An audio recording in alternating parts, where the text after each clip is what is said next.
Sri Sachidananda Sadguru Sainath Maharaj Ki Jai.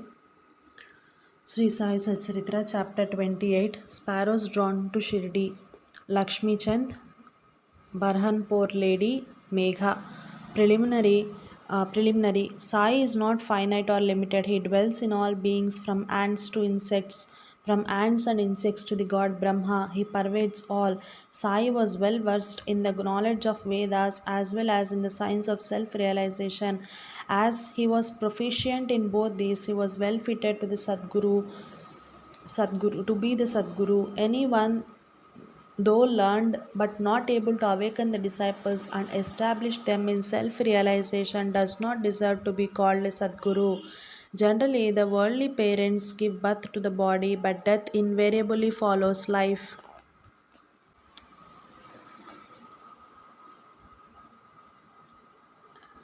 But death invariably follows life. But Sadguru does away with both life and death, and so he is more kind and merciful than anybody. Sai Baba often said that let his man devotee be at any distance 1,000 kilometers away from him, he will be drawn to Shirdi like a sparrow with a thread tied to its feet.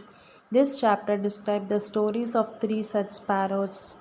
Lala Lakshmi Chand. This gentleman was first serving in the Sri Venkateshwara Press in Mumbai, then in Railway Department, and afterwards in the firm of Messrs. Raleigh Brothers and Co. as a Munshi clerk. He came in Baba's contact in 1910. 1 or 2 months before Christmas, he saw in his dream at Santa Cruz, a suburb of Mumbai, an old man with a beard standing and surrounded by his bhaktas. A few days later, he went to the house of his friend Mr. Dattatreya Manjunath Bijur to hear the kirtan by Das Ganu. It was and is always the practice of Das Ganu to keep Baba's picture in front of audience while doing the kirtan. Lakshmi Chand was surprised to see that the features of the old man he saw in his dream tallied exactly with those in the picture, and thus he came to the conclusion that the old man he saw in his dream was Sai Baba himself. The sight of this picture, Das Kanu's Kirtan, and the life of Saint Tukaram on which Das Kanu discoursed, all these things made a deep impression on his mind, and he decided to go to Shirdi. It is always the experience of the Bhaktas and the God that God always helps them in their search for Satguru and other spiritual endeavors. That very night, a friend named Shankar Rao knocked at his door and asked him whether he would accompany him to Shirdi. His joy knew no bounds, and he at once decided to go to Shirdi. He borrowed 15 rupees from his cousin, and after making due preparations left for Shirdi. In the train, he and his friend Shankar Rao did some bhajan, sang religious songs, and inquired about Sai Baba with some fellow passengers. Four Mohammedans who were returning to their place near Shirdi. They all told them that Sai Baba was a great saint living in Shirdi for many years. When they reached Kopargaon, he wanted to buy some good gavas as offering to Baba, but he was so wrapped in the scenery and sights there that he forgot to purchase them. When they were nearing Shirdi, he was reminded of the gavas. Just then he saw an old woman with a gava basket on her head running after the tanga. The tanga was stopped, and he gladly purchased some fruits when the woman said, take all the rest and offer them on my behalf to Baba. The facts are that he had intended to purchase gavas but had forgotten to do so. The old woman's encounter and her devotion to Baba, all these were a pleasant surprise to both the friends, the Lakshmi Chand, and Lakshmi Chand thought in his mind that the old woman might have been some relation of the old man he saw in his dream. Then they drove on and came near Shirdi, and on seeing flags on masjid, they saluted them with puja materials in hand. They went to the masjid and worshipped Baba with due ritual. Lakshmi Chand was much moved on and was extremely happy to see Baba. He wrapped himself around with Baba's feet as a bee with a sweet smelling lotus. Then Baba spoke as follows. Cunning fellow, he does bhajan on the way and inquires from others. Why ask others everything we should see with our own eyes? Where is the necessity to question others? Just think for yourself whether your dream is true or not. Where was the necessity of the darshan by taking a loan from a Marwari, is the heart's desire now satisfied? Hearing these words, Lakshmi Chand was wonderstruck at Baba's omniscience. He was at loss to know how Baba came to know about all the things that had happened en route from his house to Shirdi. The chief thing to note in this respect is that Baba never liked people to borrow or take loan for his darshan or celebrating any holiday or making any pilgrimage. Sanja. At noon, when Lakshmi Chand was sitting for meals, he got some sanja, wheat pudding, from a devotee as a prasad. As prasad, he was pleased to have it. Next day, also he expected it, but got nothing. So he was anxious to get it again. Then on third day at noon, Aarti time, Bapu Sahib Jog asked Baba what naivedya he should bring. Baba told him to bring sanja. Then the bhaktas brought two big potfuls of sanja. Lakshmi Chand was very hungry and there was some pain in his back. Then Baba said to him, "It is good that you are hungry. Take sanja and some medicine for the pain in the back." He was again wonderstruck to see that Baba again read his mind and spoke out what was passing therein. How omniscient was he! Evil eye. During this visit, he, Lakshmi Chand, also witnessed one night the procession to the Chavadi. Baba then suffered much from cough. He thought that the suffering of Baba might be due to somebody's evil eye. Next morning, when he went to Masjid, Baba spoke to Shama as follows: "I suffered last night from cough. Is it due to some evil eye? I think that somebody's evil eye has worked on me and so I am suffering." In this case, Baba spoke out was what was going in the mind of Lakshmi Chand. On seeing these proofs of Baba's omniscience and kindness to his bhaktas, he fell prostrate at Baba's feet and said, "I am much blessed with your darshan. Ever be kind and merciful to me and protect me always. There is no other God to me in this world except you. Let my mind be ever wrapped in your bhajan and feet. Let your grace protect me from the miseries of the world and let me ever chant your name and be happy." After getting Baba's Udi and blessings, he returned home with his friend, much pleased and contented, and was singing Baba's glory on the way. He remained a staunch devotee of Baba then onwards and always sent garlands of flowers, camphor, and dakshina with any person of his acquaintance bound for Shirdi. Barhanpur Lady. Now let us turn to another sparrow devotee. One lady in Barhanpur saw in her dream Sai Baba coming to her door and begging khichdi, rice cooked with dal and salt for his meals. On waking up, she saw now nobody at her door. However, she was pleased with his vision and told it all, including her husband. He was employed in the postal department and where he was transferred to Akola. Both husband and wife, who were devout persons, decided to go to Shirdi. Then, on a suitable day, they left for Shirdi and, after visiting Gomati Tirth on the way, reached Shirdi and stayed there for 2 months. Every day they went to Masjid, worshipped Baba, passed their time happily. The couple came to Shirdi to offer khichdi as Naivedya, but for the first 14 days, somehow or the other, it could not be offered. The lady did not like this delay or tardiness. Then on 15th day, she came at noon to Masjid with her khichdi. There she found that Baba and others were already sitting for meals and that curtain was down. Nobody dared enter in when the curtain was down, but the lady could not wait. She lifted up the curtain and entered. Strange to say that Baba seemed that day hungry for khichdi and wanted that thing first. And when the lady came in with the dish, Baba was delighted and began to eat morsel after morsel of khichdi. On seeing the earnestness of Baba in this respect, everybody was wonderstruck, and those who heard the story of Khichdi were convinced about his extraordinary love for his devotees. Megha.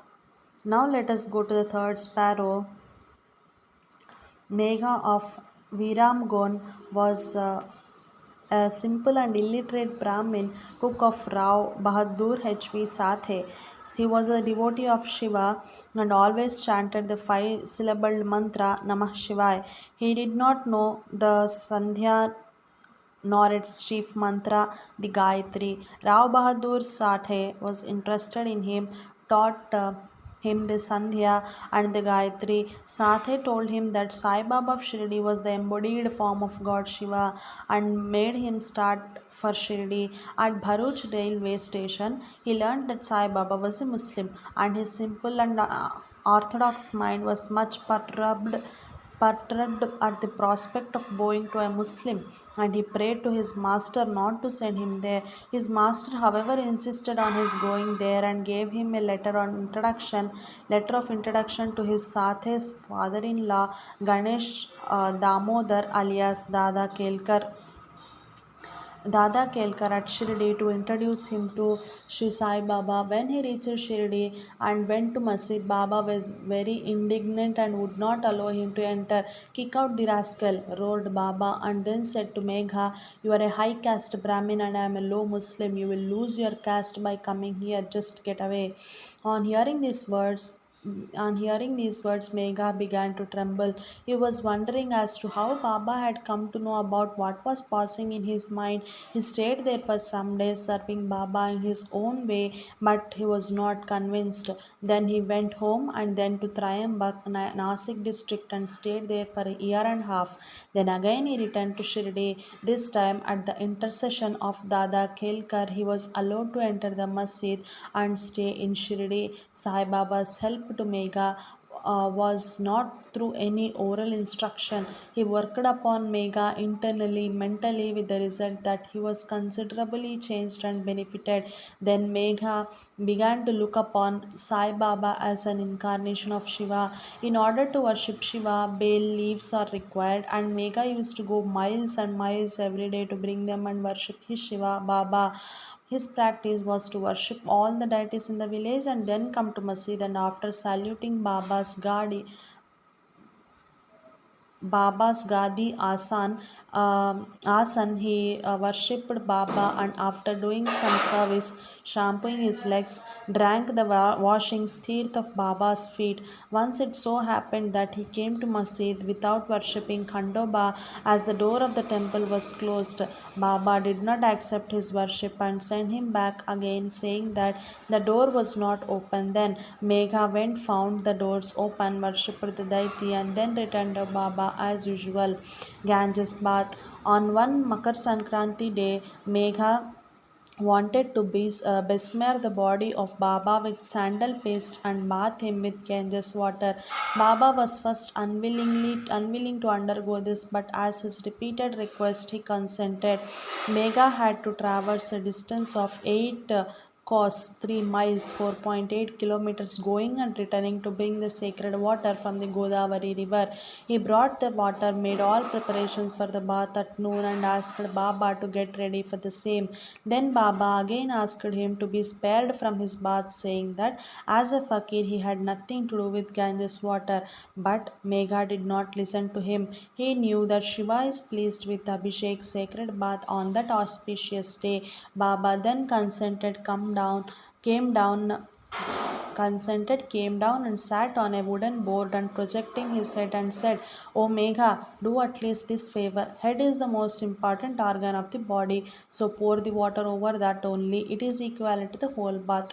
"All right," said Megha, and lifting the water pot up, began to pour it on the head. But in doing this, he was so much overwhelmed with love that he cried out, "Har Gange, hail goddess Ganga," and emptied the pot on the whole body. He kept the pot aside and began to look at Baba. But to his surprise and amazement, he found that only Baba's head was drenched while the body quite dry. Trident and Pindi. Megha worshipped Baba at two places. In the masjid, he worshipped Baba in person, and in Vada, Baba's big picture given by Nana Sahib Chandorkar. This he did for 12 months. Then, in order to appreciate his devotion and confirm his faith, Baba gave him a vision.